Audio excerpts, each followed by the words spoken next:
So during that, the period of basically the working out of the James Bay Agreement implementation took a number of years. And I was keeping in touch with particularly Mistissini, but also some of the other communities I would visit from time to time. And we had not, or I think the negotiators of the James Bay Agreement had not foreseen the developments in the forest industry. At the time before the agreement was signed, the Cree were involved in cutting pulpwood for the Laval-sous-Quévillon pulp mill, just south of Waswanipi. And it was done mainly in hand methods, chainsaws and axes.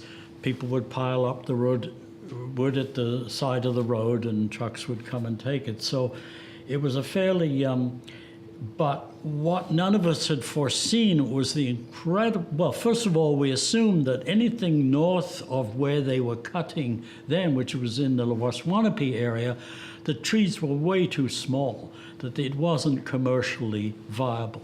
That was wrong. They have clear cut all the way up past Mistissini and around Nemaska and those places in ways that the Cree certainly didn't approve of, which made major changes to their hunting abilities. People were still continuing to go in the bush, particularly with the supports under the James Bay Agreement.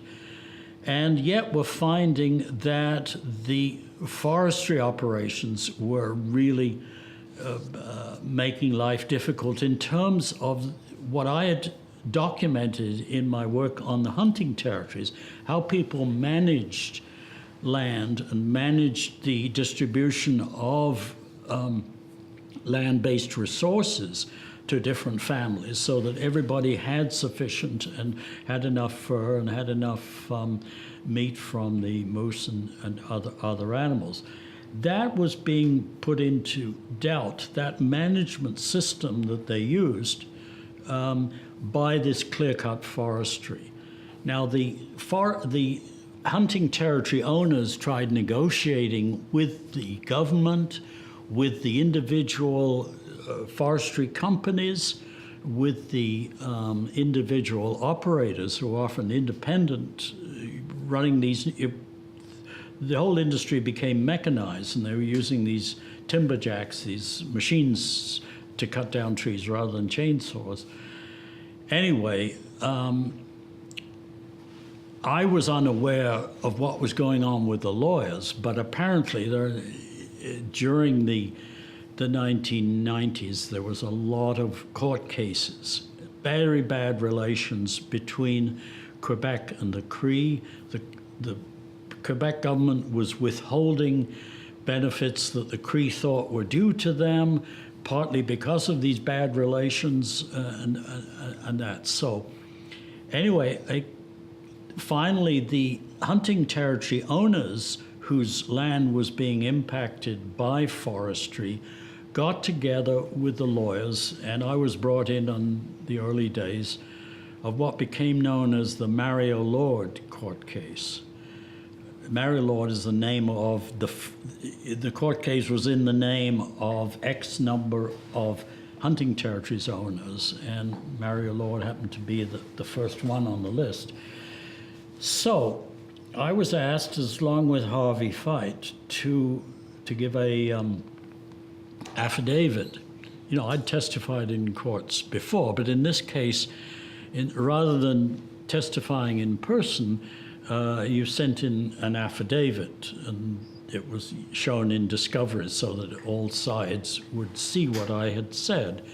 And Harvey Feit, the same. We were the anthropologists, and basically, in my account, I was explaining how the system had worked back in 1970. And if you making the point that this was a system as it was working when the James Bay Agreement was signed. In other words, by including in the James Bay Agreement the acknowledgement that this system of land management, of hunting and that, would continue under the James Bay Agreement.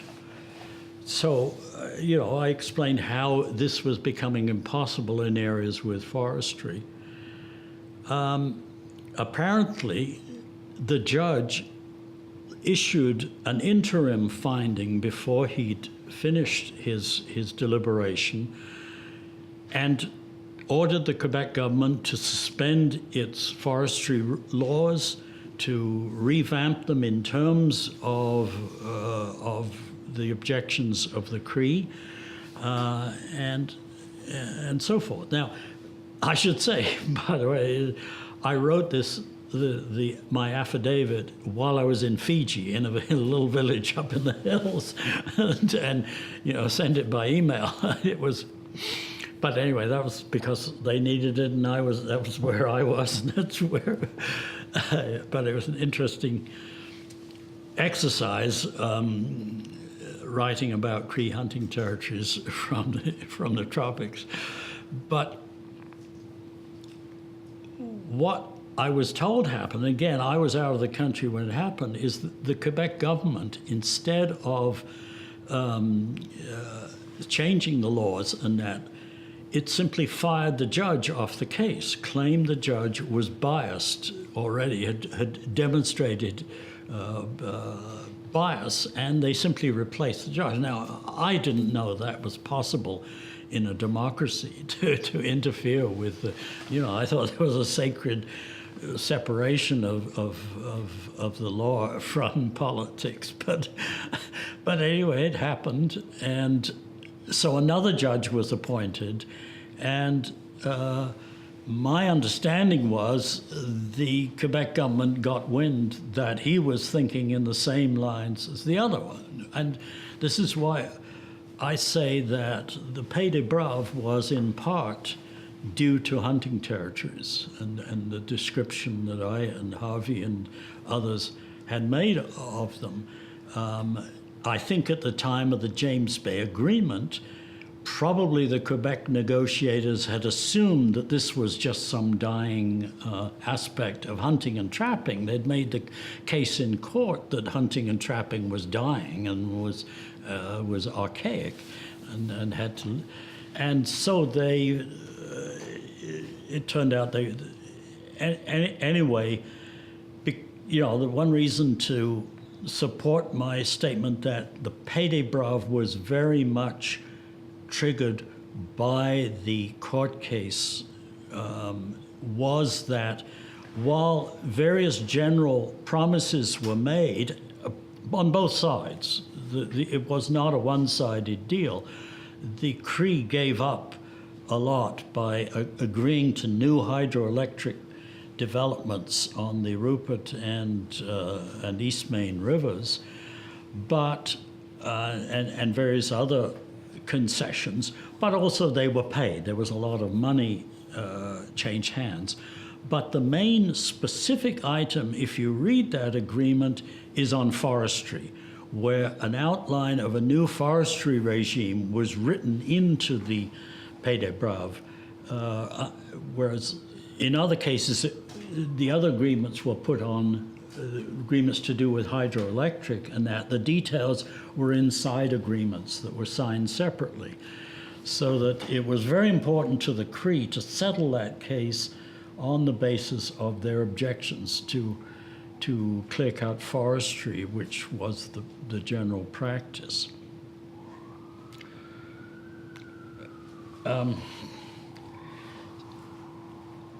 There are other court cases that the Cree have been involved in still. One, it seems to me that when the elders get together, the elders of whatever First Nation, they can work things out.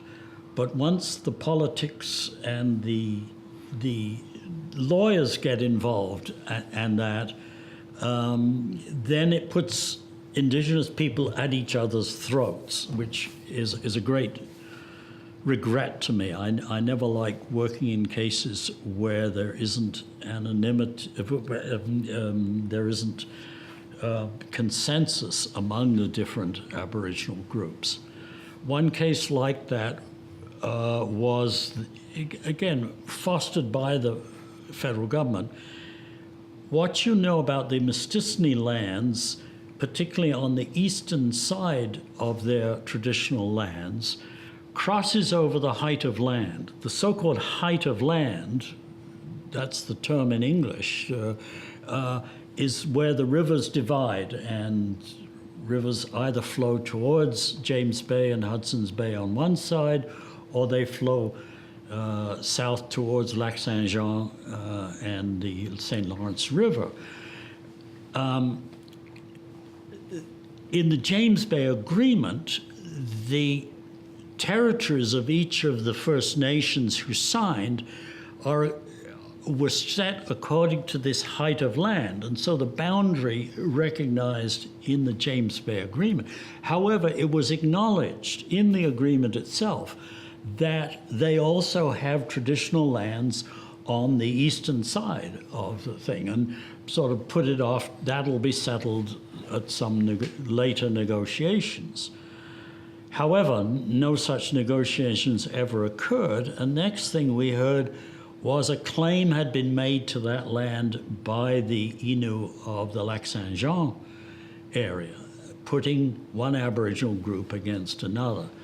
I testify, again, another court case in which I testified on because you know my research had been done at a time when there was no trappers coming up anymore from Lac Saint-Jean. People remembered back in the old days they used to come up, but they hadn't been coming for 10 years or more before the James Bay Agreement was signed, and that was under the way the Cree understood land. If land is left unused for whatever reason, 10 years or certainly is enough for another group to go in and start using it and becoming their territory. So that's what had happened on the east of the height of land. But, you know, it's, again, there are other cases outstanding with the groups to the south of Waswanipi.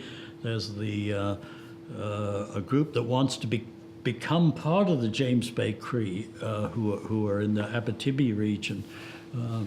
So it's and even in Ontario, there's the Mo-Quebec group, who are people who trace their descent to the families on the Quebec side, but they happen to be living in Ontario, and they want to benefit from the James Bay Agreement. So it's to say, once these legal technical issues get involved, it becomes very complicated. And whereas, as I say, Aboriginal elders getting together could have probably fixed it, but that's not the way things were done.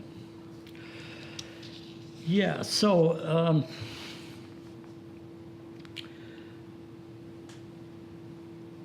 yeah, you had some interesting questions about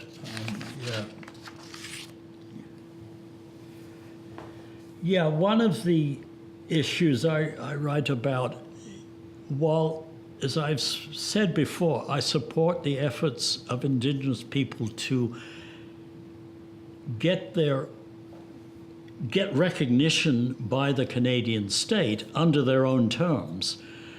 But so often, and it was true under the James Bay Agreement, that the terms have to conform to Canadian laws. And you know, there are all kinds of instances where the Cree or the Innu or whatever Aboriginal group would like to be able to negotiate some existing practice that they have, but it can't be accommodated within the Canadian legal or bureaucratic system. And so that kind of double bind, I call it, where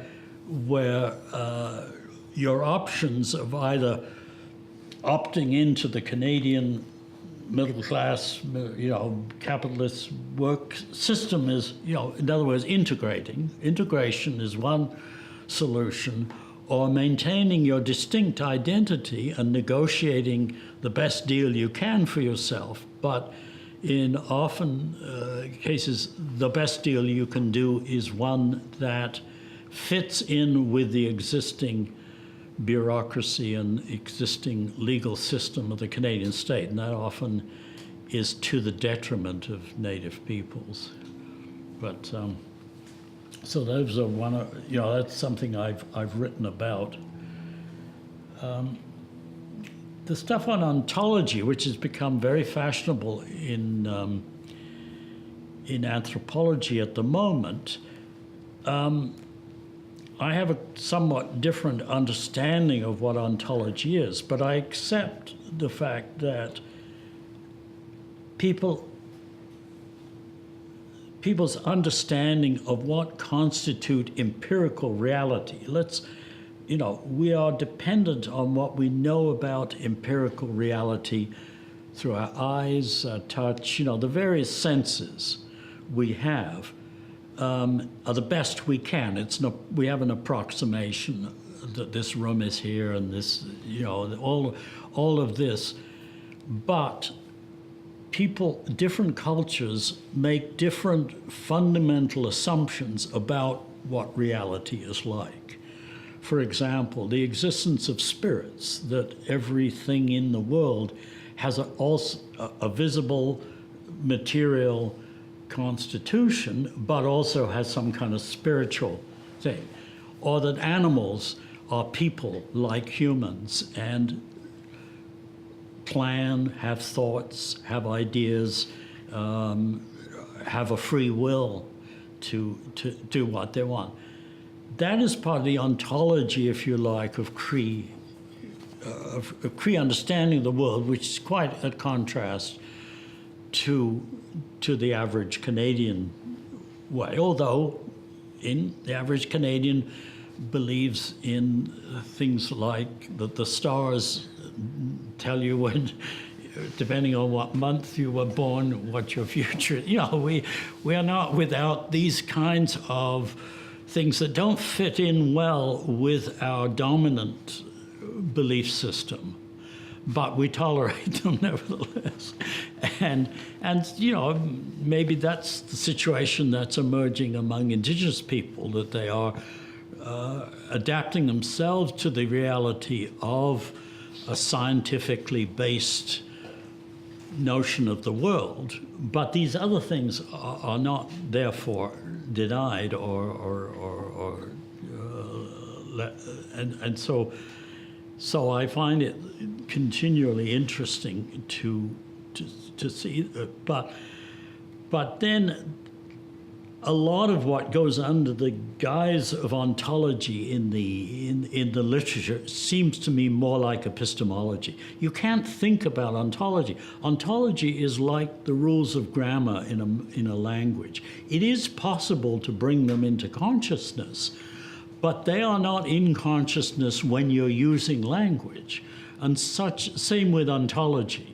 We have different color schemes. The Crees see colors differently than we do because they have a different color alphabet or a different color thing. The classificatory system, they have different ideas.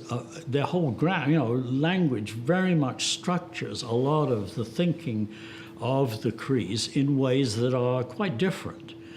But what I'm saying is these are not the thought of, these are not the philosophies of the Cree or the Innu or the Inuit. They are what they unconsciously accept without question. The existence of spirits and those sorts of things are factual regardless of empirical proof. And that sort of thing. So I'm very interested in the ontology debate, but I think it's gone way off track in that that distinction between the ideology, you know, which I'm also very interested in, and what people think about and how they contemplate in that is very different from ontology, which is your unthought of aspects of what reality is acceptable, what is it taken to be. Yeah.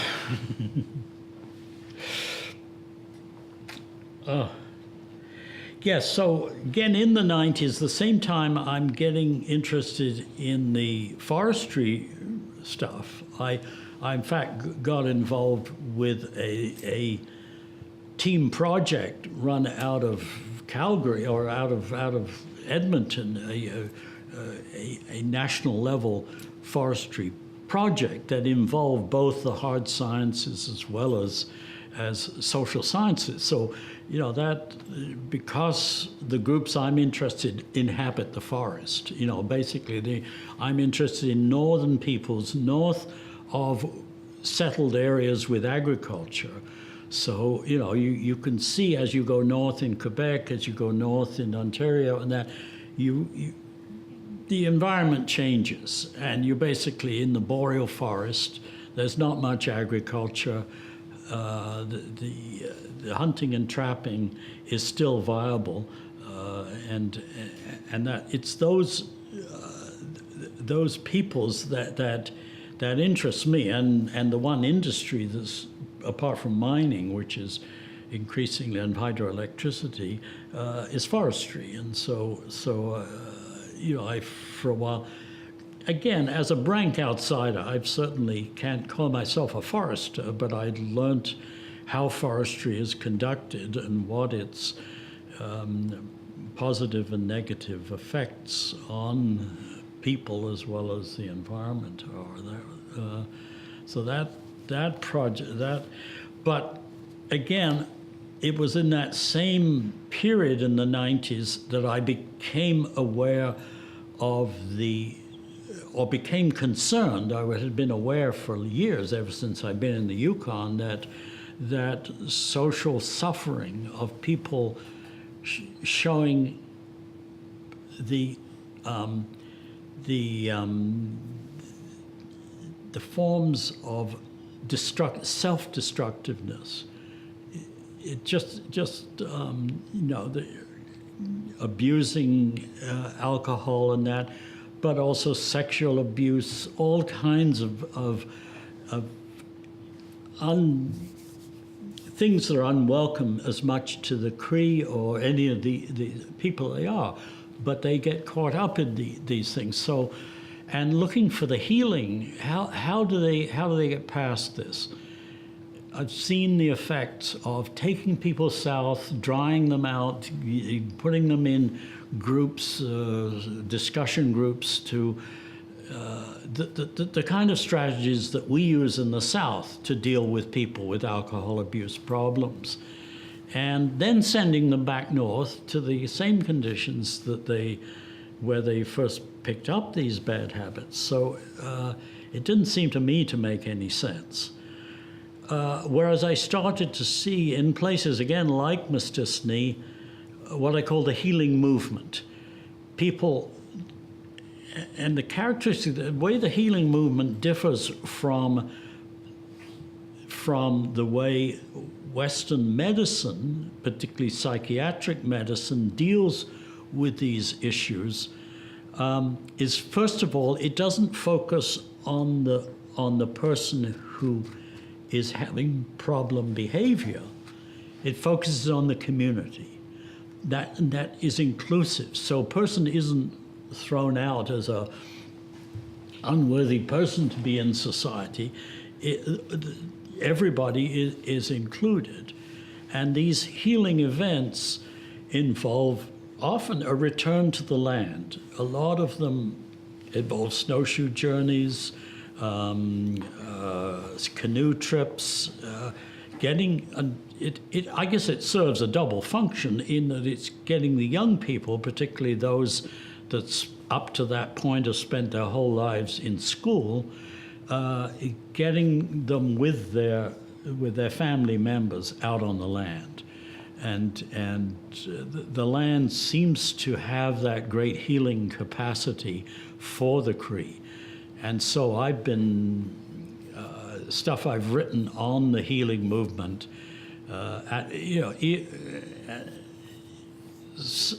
unfortunately, politically, I've had zero success in advocating these kinds of things. For instance, the Davis Inlet, the Innu community, there's two Innu communities in Labrador. The most northerly one was known as Davis Inlet. These people have had a very unfortunate period for the last 50 years. The caribou, they are so far north that they don't really kill many sedentary animals like beaver or that. Their main dependency is on, or would have been, on caribou. In the turn of the century, the turn of the 19th to the 20th century, there was a severe decline in caribou, and they had to basically scatter in different directions, some going towards Fort Chimo, some hanging out with the Innu in Sept-Îles, and some going into Labrador, and particularly Davis Inlet. Gradually, their caribou hunting picked back up again, so that by the time that Newfoundland entered Confederation, they had a trading post at Davis Inlet and were spending part of their time. The government decided they were going to have a village on this island called Davis Inlet. You know, I love Newfoundland. I live there. I know Newfoundlanders. A Newfoundlander would see Davis Inlet as an ideal site. You've got deep water anchorage. You've got protection from the islands, from the ocean, open ocean. It's a fisherman's ideal kind of anchorage. But the Cree aren't fishermen, they are caribou hunters. So the Innu, the Naskapi Innu, the Mushwa Innu, as they call themselves, Mushwa meaning the barren lands, they are, and so it was a bad choice, and turned out it was a terrible place in terms of being able to make proper foundations. It was swampy, and there was no water source on the island sufficient for a modern community.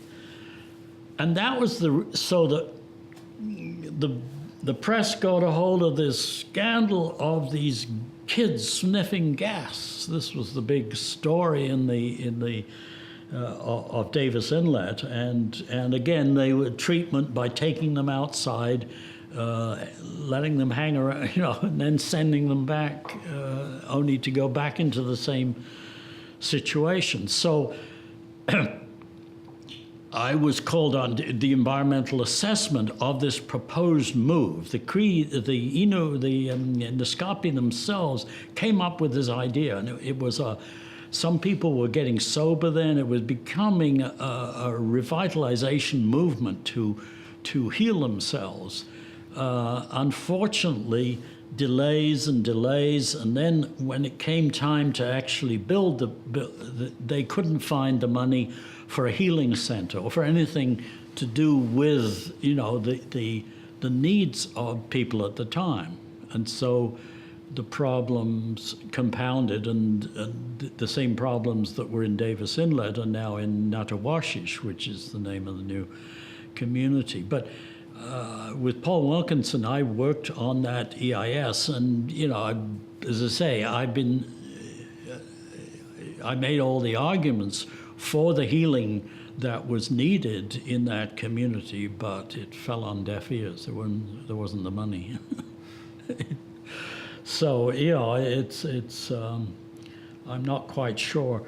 I'm not a big fan of the settlement of Aboriginal people's problems because of residential school. They just gave them money. It didn't seem to me a particularly suitable response to what was the need of people for healing. But so that's been one of my interests in the last 20 years, I suppose. And certainly since I've been retired.